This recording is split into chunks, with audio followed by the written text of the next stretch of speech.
દોસ્તો નમસ્કાર. આજે આપણે વાત કરીશું રિસર્ચ મેથડ્સ એન્ડ ટેકનિક્સ, સંશોધન પદ્ધતિઓ અને તકનીકો.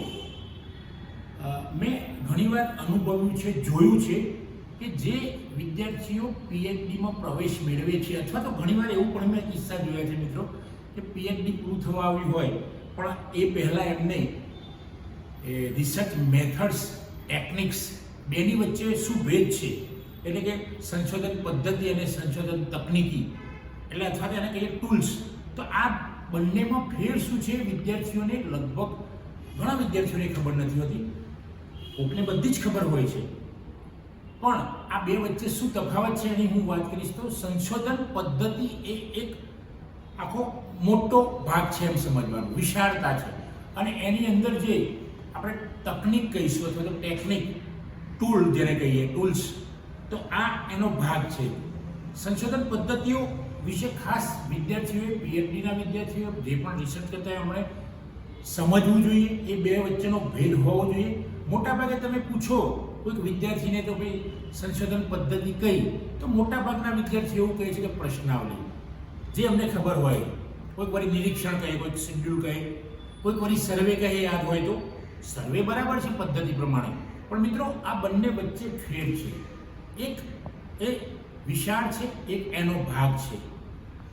પહેલાં હું વાત કરીશ સંશોધન પદ્ધતિનું વર્ણન નથી કરતો, પણ કઈ કઈ સંશોધન પદ્ધતિ હોઈ શકે એની વાત કરું છું. તો મિત્રો સર્વે મેથડ, હિસ્ટોરિકલ મેથડ, ઐતિહાસિક, એક્સપેરિમેન્ટલ પ્રાયોગિક મેથડ, ડેલ્ફી પદ્ધતિ, કેસ સ્ટડી, વ્યક્તિ એ તપાસના સંદર્ભમાં આપણે વર્ણનાત્મક પદ્ધતિ, ક્વોન્ટિટિવ મેથડ, ક્વોલિટેટિવ મેથડ. તો આ જુદી જુદી પદ્ધતિઓ એ સંશોધનની પદ્ધતિઓ છે. એ પદ્ધતિ દ્વારા આપણે સંશોધન કરીશું અને માહિતી મેળવવાના જે સાધનો એને આપણે તકનીક કહીશું, જેને ટેકનિક્સ કહીએ. ફોર એક્ઝામ્પલ, તકનિકમાં શું શું આવે તો ક્વેશ્ચનર,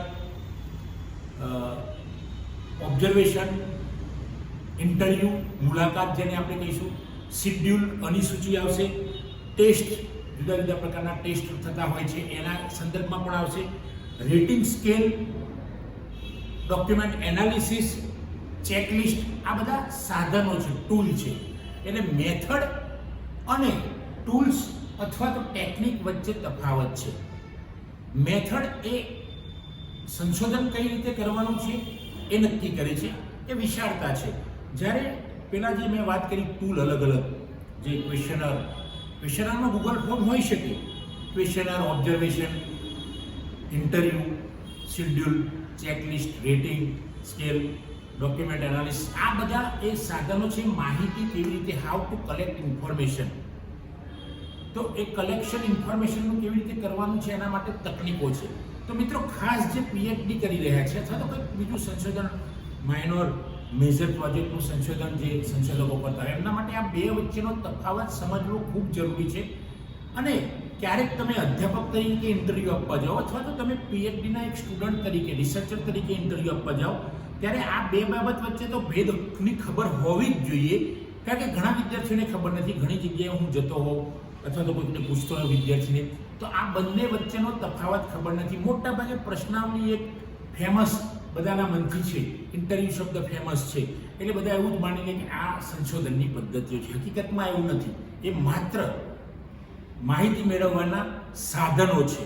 તો સંશોધન પદ્ધતિઓ અને સાધનો અથવા તો તકનીકો એ બેમાં ફેર છે. એટલે મિત્રો જ્યારે પણ તમે પીએચડીનું કંઈક ઇન્ટરવ્યૂ આપવા જાઓ, પ્રપોઝલ તૈયાર કરીને જાઓ, ત્યારે આ બે બંને વચ્ચે ભેદ છે અને ભેદ અલગ તારવવો જોઈએ. તો તમે પીએચડી સરળતાથી કરી શકશો, કંઈ પણ સંશોધન કરતા હોય તો સરળતાથી કરી શકશો. અને તમે જ્યાં પણ મૌખિક અથવા તો ગ્રુપ ડિસ્કશનમાં ગયા હોય, કોઈ આરએસસીમાં ગયા હોય as a student, as a researcher તરીકે, તો તમારી એક આગવી છાપ પડશે.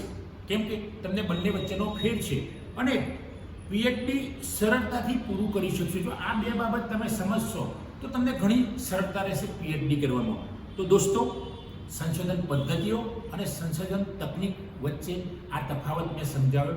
આપ સમજો, બીજા કોઈ મિત્રોને પણ સમજાવો. અને જો આ મારો વિડીયો સારો લાગ્યો હોય તો એને શેર કરો, કોમેન્ટ કરો, લાઈક કરો અને ચેનલ સબસ્ક્રાઈબ ન કરી હોય તો સબસ્ક્રાઈબ કરો. થેન્ક યુ દોસ્તો.